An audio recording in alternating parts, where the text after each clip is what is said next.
مسلم شریف کی روایت ہے، حضرت ابو ہریرہ رضی اللہ عنہ روایت کرتے ہیں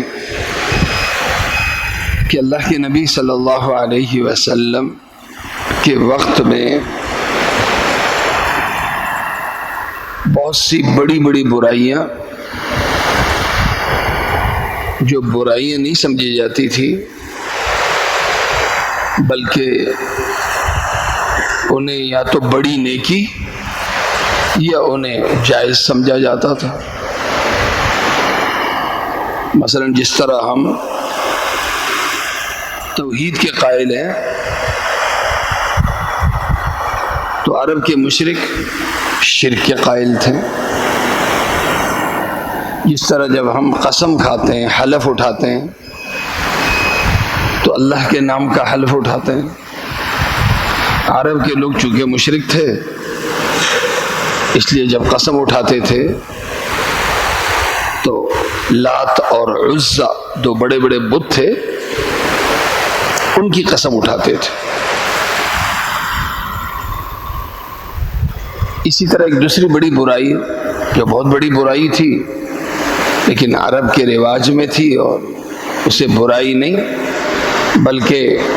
لطف اندوزی اور انٹرٹینمنٹ کا ایک مفید ذریعہ سمجھا جاتا تھا، وہ تھا جوا۔ اب مسلمان اسلام لائے ہیں اور نئے نئے مسلمان ہیں اور یہ دو چیزیں، یہ دو برائیاں ظاہر رواج میں تھی۔ اللہ کے نبی صلی اللہ علیہ وسلم نے ارشاد فرمایا کہ غیر شعوری طور پر بھی اگر تمہاری زبان سے لفظ قسم کے لیے